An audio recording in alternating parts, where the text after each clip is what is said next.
Pada kesempatan ini kita akan mencoba membahas tentang penentuan awal dan akhir Ramadan. Dalam hal ini ada dua hal yang perlu kita kaji untuk penentuan awal Ramadan. Yang pertama, kajian tentang apakah tanda masuknya awal bulan Komariah. Yang kedua, kajian tentang bagaimana cara menentukannya. Untuk menentukan awal masuknya bulan Komariah, itu bisa diketahui melalui munculnya bulan sabit di ufuk yang berada sebelah barat. Quran surat 2 Al-Baqarah ayat 189. Bismillahirrahmanirrahim. Mereka bertanya kepadamu tentang bulan sabit. Katakanlah, bulan sabit itu tanda-tanda waktu bagi manusia dan bagi ibadah haji. Demikian juga berakhirnya bulan Komariah selalu ditandai dengan munculnya bulan sabit baru yang berarti juga sebagai tanda awal bulan berikutnya. Yang kedua, bagaimana cara menentukan awal bulan Komariah? Ada 3 cara menentukan bulan Komariah. Cara yang pertama, ru'yatul hilal. Yang kedua, menyempurnakan bulan Sya'ban menjadi 30 hari. Dan yang ketiga, memperkirakan bulan sabit. Pemirsa Bina Insan TV yang berbahagia dan yang dimuliakan Allah. Cara pertama, ru'yatul hilal. Apa itu ru'yatul hilal? Ru'yatul hilal adalah melihat hilal atau bulan sabit setelah ijma dan setelah wujud atau muncul di atas ufuk pada akhir bulan dengan mata telanjang atau melalui alat. Berdasarkan sabda Rasulullah Shallallahu Alaihi Wasallam dari sahabat Abdullah bin Umar berkata, sesungguhnya Rasulullah bersabda, la tasumu hatta tarawul hilal, wa la tuftiru hatta tarawhu. Janganlah berpuasa Ramadan sehingga kalian melihat hilal, dan janganlah berhari raya sehingga kalian melihat hilal. Hadis riwayat Bukhari Muslim. Ada hadis lain juga dari Abu Hurairah, Rasulullah Shallallahu Alaihi Wasallam bersabda, sumu liru'yatihi wa aftiru liru'yatihi. Berpuasalah jika kalian melihat hilal dan berhari rayalah bila telah melihat hilal. Hadis riwayat Bukhari dan Muslim. Cara ini merupakan cara yang paling mudah dan dapat dilakukan oleh semua orang sepanjang yang bersangkutan tidak termasuk cacat penglihatan.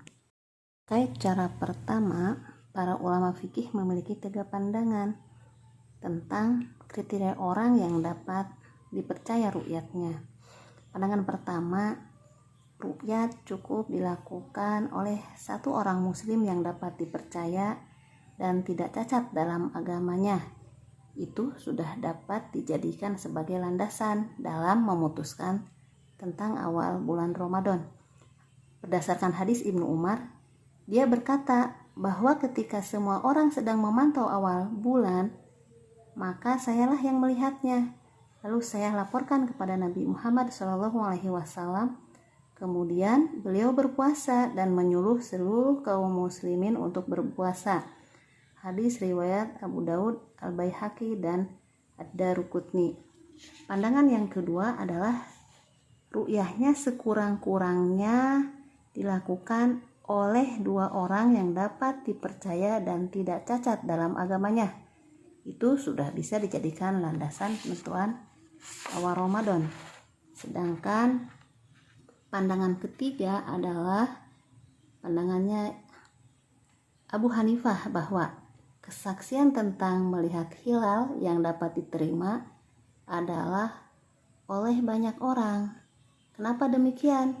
Karena bila langit bersih tanpa mendung atau awan atau penghalang lainnya, maka sangat sulit diterima kebenaran kesaksian hanya 1 atau 2 orang yang melihat hilal. Pemirsa Bina Insan TV yang dimuliakan Allah, cara kedua untuk menentukan awal bulan Ramadan adalah dengan menyempurnakan bulan Sya'ban menjadi 30 hari.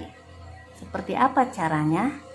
Caranya adalah ketika para ru'yat tidak berhasil melihat hilal pada tanggal 29 Sya'ban, baik keadaan langit berawan, mendung atau cerah, maka cara menentukan awal bulan Ramadannya adalah dengan menjadikan bilangan bulan Sya'ban menjadi 30 hari. Hal ini didasarkan pada sabda Rasulullah, sumu li ru'yatihi wa afilu li ru'yatihi fa in ghama alaikum fa akmilu iddata sya'bana 30. Berpuasalah jika telah melihat hilal dan berhari rayalah bila telah melihat hilal. Apabila terhalang oleh mendung maka sempurnakanlah bulan Sya'ban menjadi 30 hari. Hadis riwayat Bukhari Muslim. Hadis satunya lagi adalah yang artinya bulan Sya'ban itu 29 malam.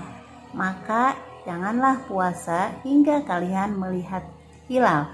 Apabila terhalang olehmu mendung, maka sempurnakan menjadi 30 malam. Hadis Bukhari. Ternyata cara ini memiliki beberapa kelemahan, antara lain tidak konsisten dalam melakukan ru'yat setiap awal bulan. Padahal akhir bulan Sya'ban sangat bergantung kepada bulan sebelumnya, sehingga ketika terjadi kesalahan pada bulan sebelumnya akan berimbas kepada bulan Sya'ban dan otomatis juga pada bulan Ramadan. Cara yang ketiga adalah memperkirakan bulan sabit didasarkan pada sabda Rasulullah Shallallahu Alaihi Wasallam.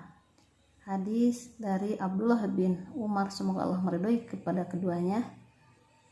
La tasumu hatta tarawul hilal wa la tuftiru hatta tarawhu fa innahu ma'alaikum faqdirulah. Janganlah berpuasa Ramadan sehingga kalian melihat hilal, dan janganlah berhari raya sehingga kalian melihat hilal. Apabila terhalang olehmu mendung maka perkirakanlah. Hadis riwayat Bukhari dan Muslim. Tentang makna faqdirulah, para ulama beragam pandangan. Yang pertama, pandangan menurut Imam Ahmad bin Hambal memaknai faqdirulah adalah mencukupkan bulan Sya'ban pada hitungan 29 hari dan memperkirakan bahwa hilal berada di atas awan. Sedangkan pendapat kedua adalah Mutrib bin Abdullah, Abul Abbas bin Suraid dan Ibnu Qutaibah berpendapat bahwa maksud faqdirullah adalah perkirakanlah bulan sesuai dengan manjilahnya atau posisi orbitnya. Dan Imam Abu Hanifah, Imam Syafi'i dan mayoritas ulama salaf dan khalaf memandang makna faqdirullah adalah sempurnakanlah bulan Sya'ban menjadi 30 hari dasarkan pada fa'akmilul iddata salasin. Cara ketiga dalam menentukan awal bulan ini mengundang perhatian para ulama kontemporer dengan berkembangnya ilmu falak modern.